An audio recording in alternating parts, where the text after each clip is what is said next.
ئێمەی میلەتی کورد لە دێر زەمانەوە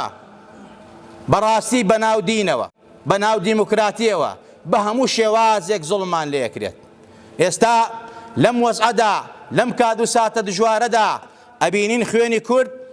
زۆر زۆر بە ئاسانی ئەڕێژێرێت. یەک وڵات، یەک دەوڵەت، یەک ئەوانەی کەوا بانگەشەی مافی مرۆڤ و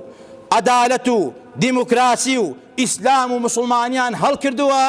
لە هیچ کەوە دیار نێت. لە شەقامەکانی ڕۆژهەڵاتی کوردستانە، لە کوردستانی ئێرانە، وەکو چۆن لە کاتێکا خۆمان ئەنفال کراین کیمیا باران کراین لە ناو براین، یەک وڵات نەبوو بە ئیسلامی و بە عەلمانیەوە بە فریامان کەوێ، تەنها و تەنها خوا فریامان کەو. ئێستا دەبینین ئەوە لە کوردستانی ئێرانە کە چ زوڵمێکیان لێکرێت، سیستەمێکیان لێکرێت، چۆن بەرامبەر بەو خەڵکە قەتڵ و عامیانەکەن.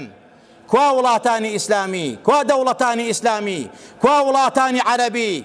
کوا وڵاتانی مافی مرۆڤ، کوا مافی عەدالە و دادپەروەری لە وڵاتانە نییە، کوا نەتەوەیە گرتووەکان. بۆ نایەنە جواب لەسەر ئەو میلەتە قەتڵ و عامەکرێت، نەک میلەتان بێگانەکان مافی مرۆڤ و عەلمانیەکان یان مسڵمانان و عەرەب و تورک و ئەمانە بێنە سەر خەت لەگەڵمانە هاوکاریمان کەن، پشتیوانمان کەن، بەزەیان بە حاڵانە بێتەوە، بەڵکو خۆشمان بەزەیان بە خۆمانە نایەتەوە، خۆشمان دوژمنی یەکترین، خۆشمان لە هەوڵی نەناوبردنی یەکتریاین. ئەمەش بۆ خۆی کارەساتە. یعنی ئاگامان لە براکەی خۆمان نەبێ، مسلمانان نەبێ، ئیمانداران نەبێ، من ئەرزم کردن ئەبێ هەر مسلمانێک، هەر زبان و هەر ڕەنگێکی هەیە لە هەر وڵاتێکە کێشە بێ کێشەی تۆ بێت. بەڵام ئەگەر کورد بێ ئەوە دوو جار کێشەی تۆیە، چونکە ئەوەی کە زوڵمی لێکرێت لەسەر دینەکەی نییە، زوڵمی لێکرێت لەسەر ئیمانەکەی نییە، لەسەر ئەوەی کوردە و خوا بە کوردی خەڵقی کردووە، دەسەڵاتی تیان نییە، ئەکوژرێت لە ناوە برێت بەس بۆی کە خاوەنی کیان و مافی خۆی نەبێت. ئەوانەشی کە ئەمڕۆ داکۆکی لە مافی ئەم میلەتەکەن دزوو جەردە و مافیان ئامادەنین بەڕاستی یەک هەڵوێستی مەردانیان هەبێ بەرامبەر بەو کوردانەی ڕۆژهەڵات کە قەتڵ و عامەکردن و ناو ئەبرێن. ئەمەش خۆی بۆ خۆی کارەساتە. نەم دەزانی کوردی هەیە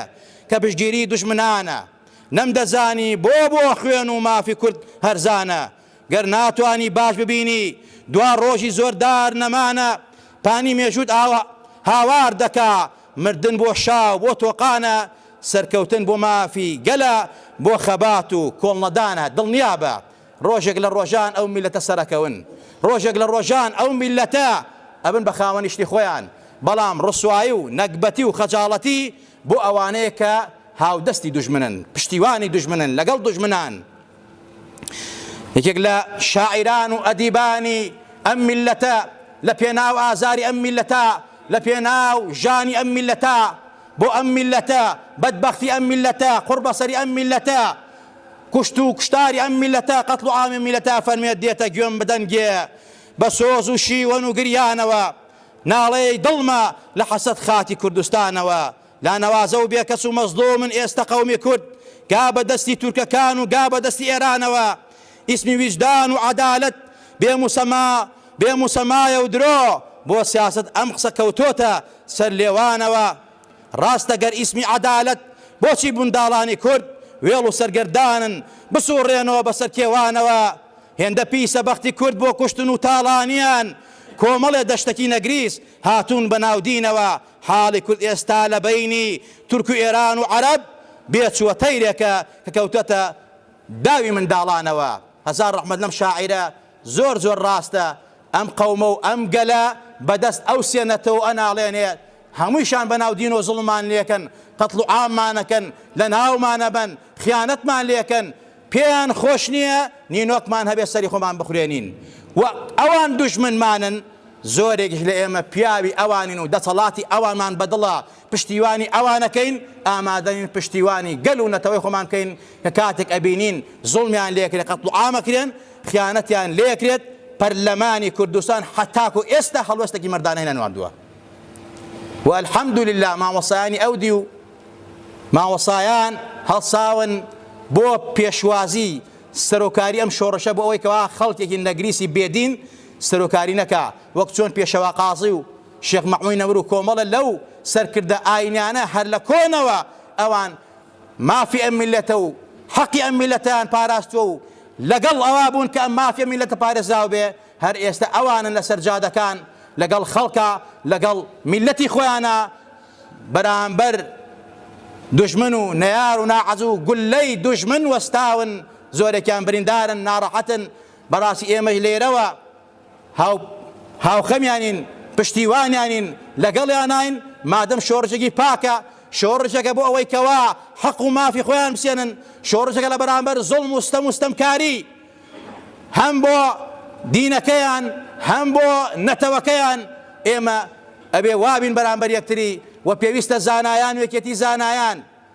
هەڵوێستێکی مەردانە بنوێنێ بەرامبەر بە ئەو میلەتە و ئەو گەلە قوربەسەرە، و ئەم میلەتە ئەبێ پشتیوانی و